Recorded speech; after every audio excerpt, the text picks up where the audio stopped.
마태복음 13장 44절 한 절 말씀, 소중한 말씀 함께 합독으로 읽겠습니다.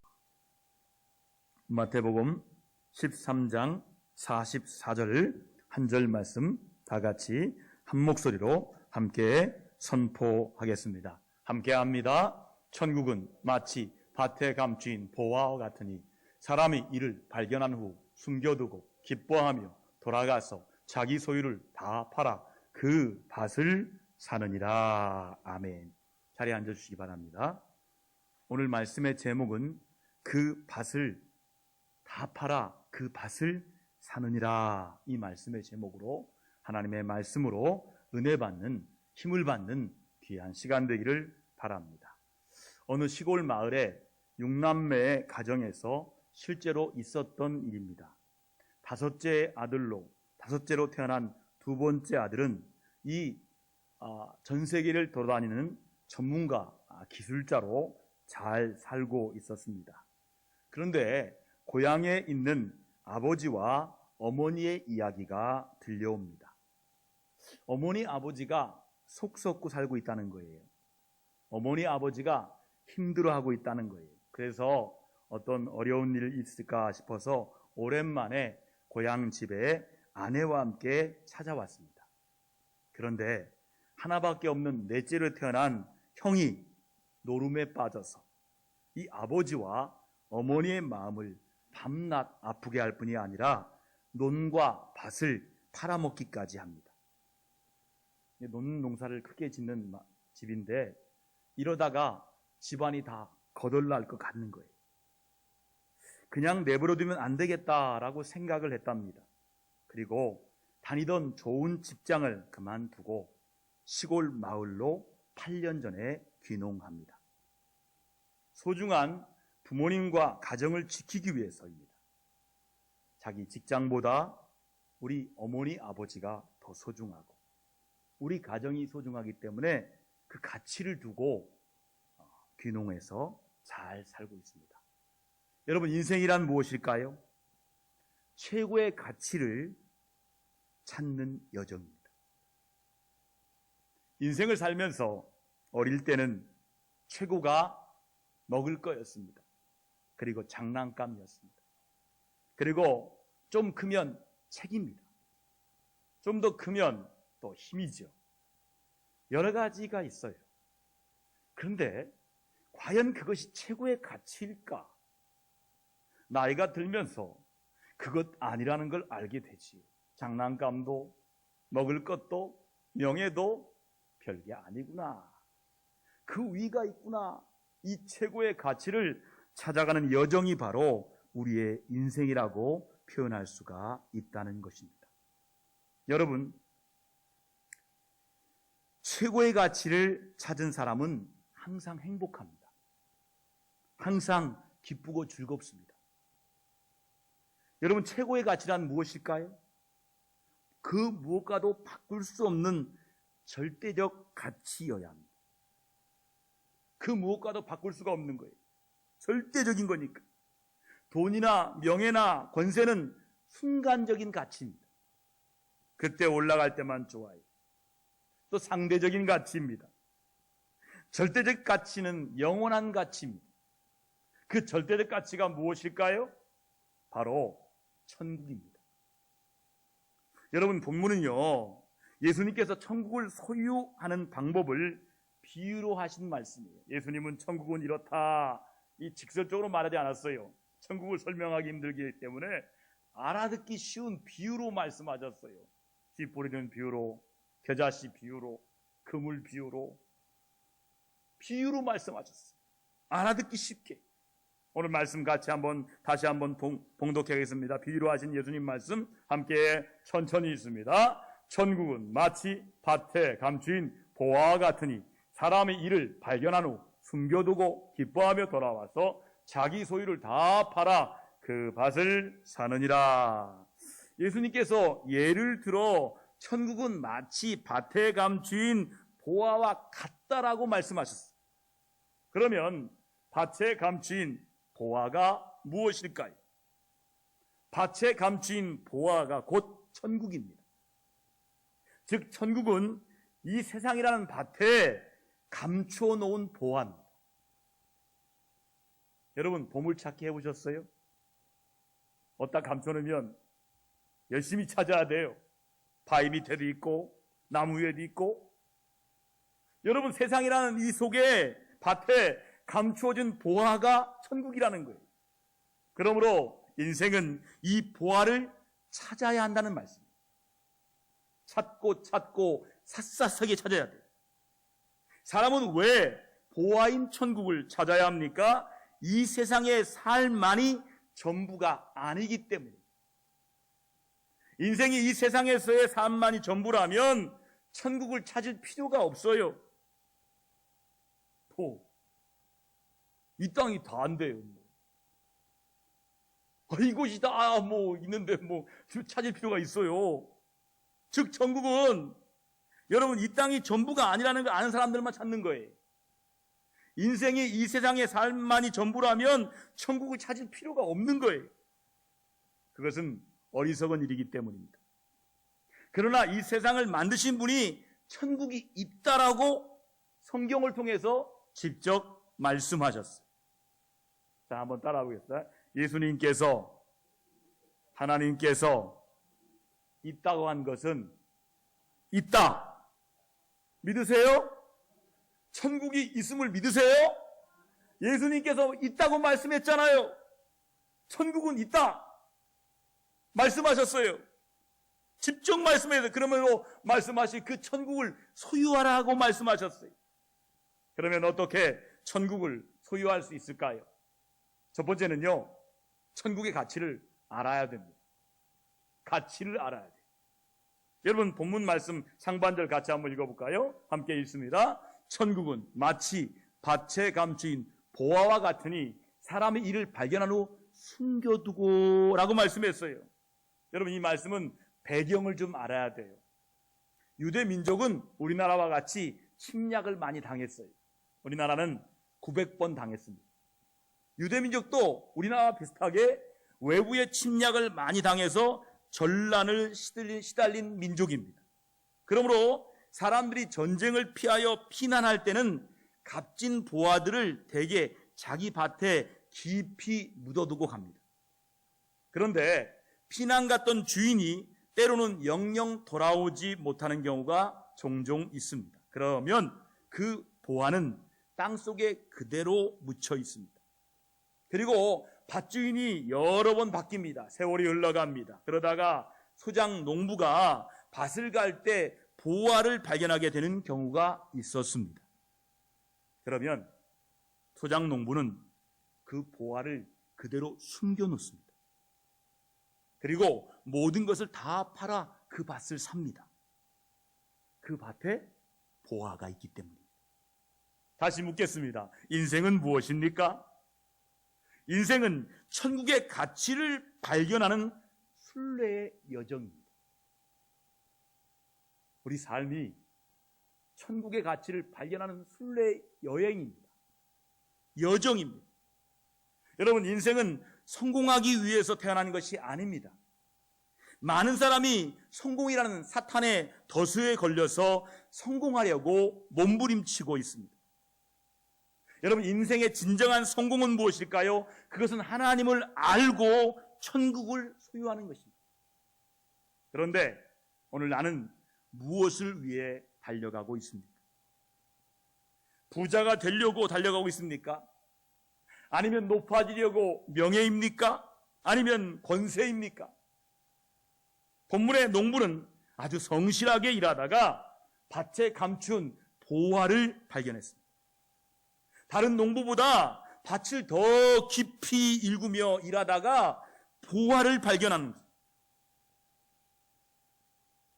보화를 발견했다는 의미가 무엇일까요? 절대적 가치를 발견했다는 의미입니다. 여러분 그것은 우리를 창조하신 하나님을 알고 하나님이 함께 하시는 천국이 있다는 것을 발견하는 것입니다. 농부처럼 대부분의 인생을 아주 성실하게 긍정적으로 사는 사람들이 천국의 가치를 발견합니다. 반면에 인생을 비관하며 불성실하게 부정적으로 사는 사람들은 천국에 대해서 알 수가 없습니다. 그들의 마음에는 천국이 없다는 결론을 이미 내리고 천국에 관하여 마음에 담아 두지 않아요. 마음을 닫아버려요. 그 천국이 어디 있어? 아이고, 그건 목사님들이 하는 말이잖아. 아이고, 천국 없어. 그럼 마음을 닫아버리는 거예요. 우리는 조금만 상식적으로 생각하면 창조주 하나님이 계시다는 것을 우리가 알 수 있어요. 살아있는 모든 생물은 모두 DNA가 있어요. DNA. 쉽게 말하면 유전자 지도라고 말할 수 있습니다. 모든 생물은 이 유전자 지도대로 성장하며 번식해가는 것입니다. 그런데 어리석은 많은 사람들은 이 우주 만물이 그냥 자연적으로 발생했다, 만들었다라고 생각합니다. 유전자 지도는 아주 정교하고 세밀합니다. 절대 저절로 만들어질 수 없는 구조입니다. 그러므로 이 유전자 지도가 그냥 저절로 만들었다는 것은 말도 안 되는 말입니다. 여러분, 세상엔 말도 안 되는 말이 종종 있어요. 요즘 겪잖아요. 말도 안 되는 말을 하는데 자꾸 반복하니까 그게 진짜인 줄 알아요. 말도 안 되는 말이 있다는 거예요. 어떻게 유전자가 저절로 만들어진다는 거예요? 누군가 전능하신 분의 능력에 의해서 창조된 줄 믿으시면 아멘 하세요.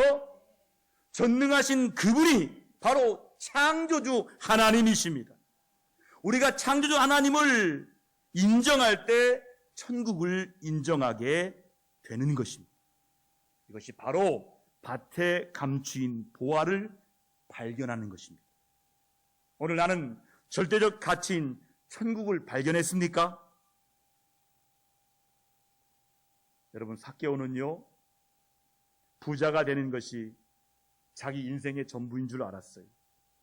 그래서 그는 아주 성실하게 세리를 열심히 했어요.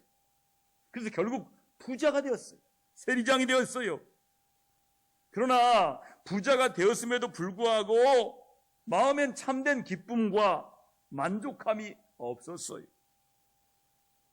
그러다가 예수님에 대한 소식을 접해 듣습니다. 천국에 대한 이야기를 들었습니다. 그리고 인생의 죽음을 생각했을 때 무엇보다도 천국이 중요하다는 것을 알게 되었습니다. 그래서 천국에서 오신 예수님을 한번 만나뵙고 싶었습니다. 그런데 그 예수님께서 여리고 사는 삭개오를 친히 찾아오셨습니다. 삭개오는 예수님을 만난 순간 천국을 확인하게 되었습니다. 그래서 그는 천국을 선택했습니다. 만일 누구의 것을 빼앗은 것이 있다면 율법대로 4배로 갚겠다고 말했습니다. 이 말은요, 남의 것을 절대로 속여 빼앗은 일이 없다는 말입니다. 이것은 그가 인생을 아주 성실하게 살아왔다는 것을 증명하는 것입니다. 그리고 어려운 형제와 자매에게 자신의 재산 중에 절반을 나누어 주겠다라고 약속하였습니다. 삭개오는 천국을 확신하였기에 이런 결단을 할 수가 있었습니다. 사랑하는 성도 여러분, 하나님께서는 우리가 천국의 가치를 확실하게 알기를 원하십니다. 천국의 가치를 확실하게 알고 천국을 소유하시기를 축복합니다. 두 번째는 절대적 기쁨이 있어야 돼요. 중반절에 보니까 기뻐하며라고 말씀하고 있어요. 여러분, 천국의 기쁨은 절대적인 기쁨이에요. 그러나 세상의 기쁨은 상대적인 기쁨이에요.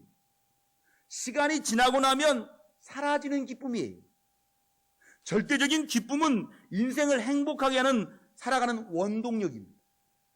그러므로 절대적인 기쁨이 있는 사람은 세상 끝날 때까지 행복하게 살아갑니다. 본문에 나오는 농부는 보화를 발견한 후에 절대적 기쁨이 넘쳤어요.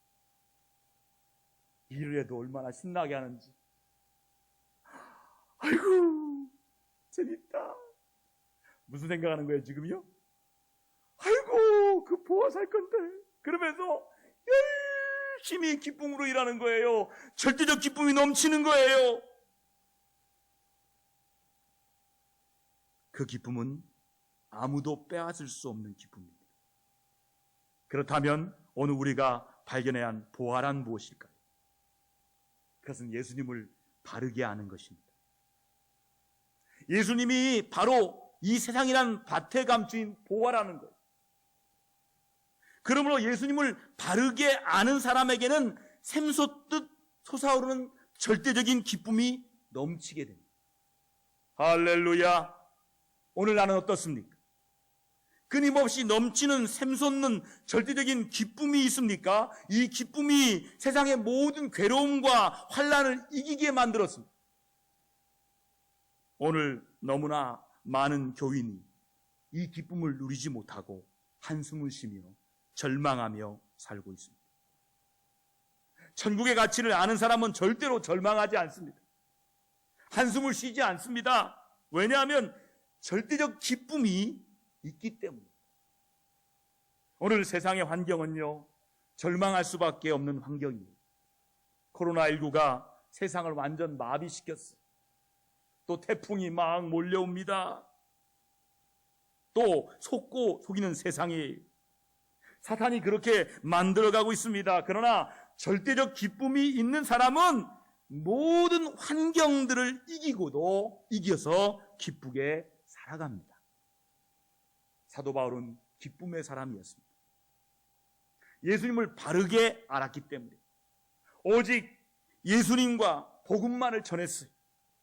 그 일로 인해 그는 말할 수 없는 엄청난 핍박과 환난을 당합니다. 복음을 전하는 일을 하다가 감옥에 갇혔어요. 많은 매도 맞았어요.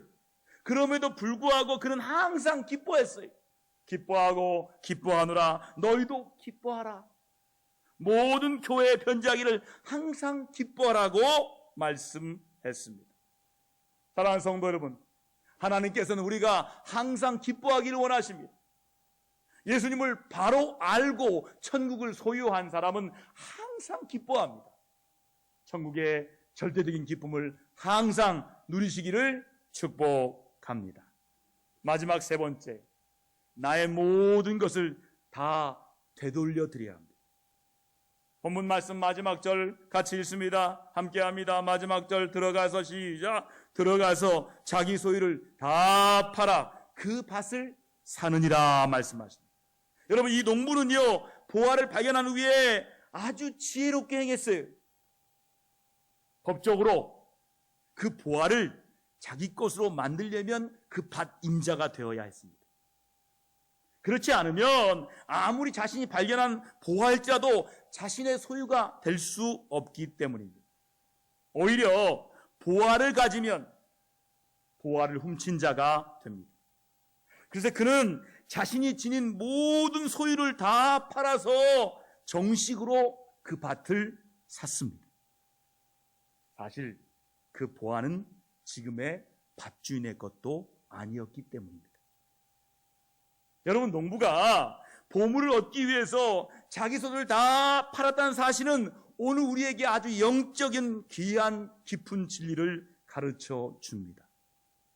그것은 우리가 예수 그리스도를 믿고 천국을 얻기 위해서는 우리가 지닌 모든 것을 원주인에게 되돌려 드릴 결단을 해야 한다는 사실입니다. 사실 우리 모든 것은 내 것이 아닙니다. 우주 만물과 나를 만드신 창조주 하나님의 것입니다.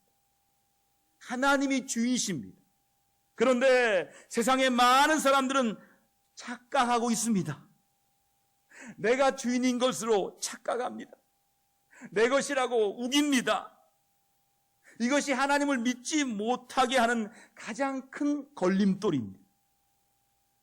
사실 그리스도께서 구세주신 것을 알고서도 제자가 되지 못한 사람들이 성경에 많았어요.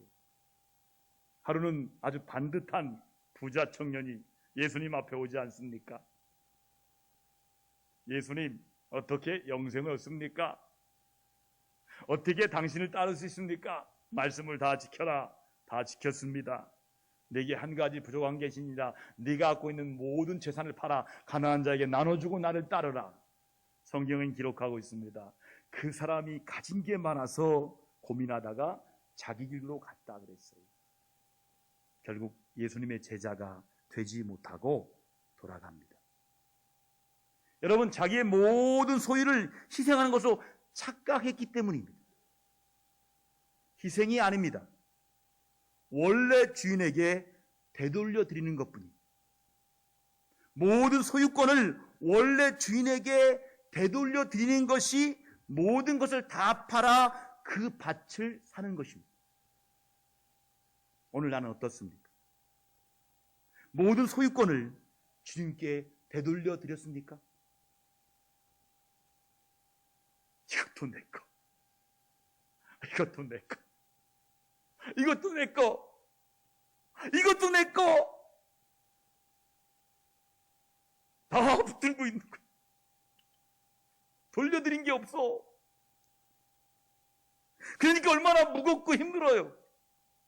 이것도 관리해야지, 저것도 관리해야지, 이것도 관리해야지. 여러분, 돌려드리세요. 내 거 아니에요. 그러면 천국을 소유한 하나님의 자녀입니다. 여러분, 밭에 감추인 보화를 소유한 하나님의 자녀가 됩니다. 할렐루야. 이것이 예수님을 진심으로 믿는 표시입니다. 여러분, 만일 초대교회 같이 핍박받는 일이 우리에게 닥친다고 한번 가정해 봅시다. 아까 예배 드릴 때 구청 직원들이 왔더라고요. 영상 예배 드리죠? 아, 예. 그 다음 얘기는 안 했어요. 조금 지나면 어떻게 핍박할지 몰라요. 1인당 벌금 얼마씩 할 수도 있어요. 초대교회는요, 교회에서 예배드리는 게 핍박이 함께 있어요. 환란이 함께 있어요. 정부가 감시하는 거예요. 예수님을 구주로 고백하고 믿는 사람들이 가족과 생명과 재산을 모두 빼앗는 일이 닥친다고 생각해 봅시다. 그때도 과연 초지일관 주님을 믿는다고 고백할 수 있겠습니까? 그때도 과연 예배한다고 고백할 수 있겠습니까? 천국을 소유한 사람은 얼마든지 고백할 수 있어요. 죽으면 죽으리라. 하나님께 예배하는 것을 통해서 나의 생명을 하나님께 올려드립니다라고 고백할 수 있다는 거죠. 베드로의 요한의 이야기 아십니까? 성령이 임합니다. 성령이 임하기 전엔 둘은 경쟁자였습니다. 베드로는 예수님의 수제자, 요한은 예수님의 애제자. 그래서 둘이 항상 경쟁했어요. 근데 성령이 임하니까 함께합니다. 그래서 이 둘이 함께하면서 초대교회가 세워지고 담대하게 복음을 전했습니다. 나면서부터 걷지 못하는 장애우를 예수의 이름으로 일으킵니다. 이 일로 인하여서 복음이 더 전파되고 3,000명 이상씩이나 예수님을 믿게 됩니다. 그때 제사장과 사두개인들이 베드로와 요한을 붙잡아 드립니다. 그리고 말합니다. 예수님의 십자가의 죽으심과 부활을 절대로 전하지 못하게 합니다. 이때 담대하게 뭐라는지 같이 보겠습니다. 19절 20절입니다. 함께 합니다. 베드로와 요한이 대답하여 이르시되 하나님 앞에서 너희 말을 듣는 것이 하나님의 말씀을 듣는 것보다 옳은가 판단하라. 20절 우리는 보고 들은 것을 말하지 아니할 수 없다. 이걸 영어로 말하면 witness입니다. 증인이라는 거죠. 내가 보고 들은 것을 말하지 않을 수 없다. 하나님 말씀을 보고 들은 것을 말하지 않을 수 없다. 담대하게 말하는 거예요. 여러분, 베드로와 요한은요, 권력의 위협 앞에서도 담대하게 복음을 전했어요. 천국을 소유한 사람은요, 그 어떤 위협 속에서도 하나님의 뜻을 따르고 순종하게 됩니다. 이런 제자들이 자기 소유를, 모든 소유를 다 팔아 그 밭을 산 사람입니다. 사랑하는 성도 여러분, 하나님께서는 우리가 모든 것을 다 팔아 그 밭을 사기를 원하십니다. 우리의 모든 것을 하나님께 되돌려 드리고 하나님의 뜻대로 순종하기를 원하십니다. 모든 소유권을 원래 주인께 되돌려 드림으로 천국을 소유하는 하나님 자녀가 다 되시기를 주님의 이름으로 축복합니다. 소망교회 아시죠? 압구정동의 소망교회는 곽선희 목사님께서 오랫동안 목회를 하셨고 지금은 은퇴하셔서 원로 목사님이 되셨어요. 원래 곽선희 목사님은 인천에서 목회할 때 여러 가지 사건을 겪어서 간증하는 이야기를 들었습니다. 곽선희 목사님이 인천에서 목회할 때 사택에서 책을 보고 있었대요. 그런데 누가 와서 사택의 문을 막 두드리는 거예요. 나가서 문을 열어보니까 전혀 모르는 젊은 여자 하나가 서 있었어요. 목사님이 보더니 이렇게 말했어요. 목사님, 제가 죽으려고 약을 먹었습니다. 하고 푹 쓰러지는 거예요. 그래서 그분을 급하게 얻고 병원에 급히 갔습니다. 응급치료하여 여인은 살아났습니다. 정신이 들어서 약을 먹은 이유를 물어보았습니다. 그 여자분이 대답하기를 남편과 아주 심하게 다툰 후에 너무 화가 나서 죽음을 결심하고는 약을 그냥 먹어버렸다는 거예요. 그리고 남편이 보는 데서 죽으려고 간신히 걸어서 남편의 사무실로 가던 중이었는데 교회 앞을 지나가다가 갑자기 눈앞에 영안이 열리면서 지옥문이 확 열리면서 지옥 불길이 보였다는 거예요. 지금 죽으면 그대로 지옥 간다고 생각하니 겁이 덜컥 났대요. 그래서 살려달라고 부탁하기 위해서 목사님을 찾아왔던 것입니다. 그 여인은 지옥을 보고도 지옥이 있다면 천국이 있겠구나. 천국을 어떻게 합니까? 예수 믿으면 천국 갑니다. 예수 믿고 천국을 소유하며 기쁘게 살아가고 있습니다. 사랑하는 성도 여러분, 지난주 설교한 대로 사람은 죽으면 끝이 아닙니다. 사람은 죽으면 시작됩니다. 천국과 지옥이 있습니다. 하나님의 준엄한 심판을 받아야 됩니다. 이 땅에서 심판을 피해 다닐 수 있어요. 법망을 피해 다니잖아요. 요리조리. 그런데요, 이 땅의 법은 피할 수 있어요. 그런데 하나님의 법은 피할 수가 없어요. 하나님의 심판을 받아야 돼요. 심판에서 벗어나 천국을 소유하려면 예수님을 바르게 믿어야 합니다. 천국이 곧 예수님이에요. 천국을 소유하려면 내 모든 것을 다 팔아야 합니다. 그것은 내 모든 소유권을 원래의 주인에게 되돌려 드리는 것입니다. 조금이라도 남겨두면 그것은 부자가 되어서 낙타가 바늘기로 빠져나갈 수 없는 그런 꼴이 되고 맙니다. 그러므로 천국의 가치를 알고 기뻐하며 모든 것을 다 팔아 영원한 보화인 천국을 다 소유하시기를 우리 주님의 이름으로 축복합니다. 기도드리겠습니다. 하나님 아버지, 오늘 예수님의 천국 비유의 말씀을 통하여 우리 자신을 바라봅니다. 나는 천국을 소유한 사람인가? 나는 주님의 소유권을 인정하고 주님께 드린 사람인가? 오늘 자신을 바라봅니다. 천국의 가치를 알아야 기뻐하고 모든 것을 다 팔아 영원한 보화인 천국을 살 수가 있는데, 소유할 수가 있는데 이 땅에 눈이 거려서 명예와 물질과 권세에 눈멀어서 이 땅 것에 눈멀어서 영원한 천국을 보지 못하고 살아가지 않도록 우리에게 영안을 열어주시고 영원한 천국, 예수님을 소유하는, 예수님을 진짜 믿는 믿음의 성도들로 축복하셔서 모두 다 천국에서 다시 만나도록 축복하여 주시옵소서. 예수님의 이름으로 감사하며 간절히 기도드립니다. 아멘.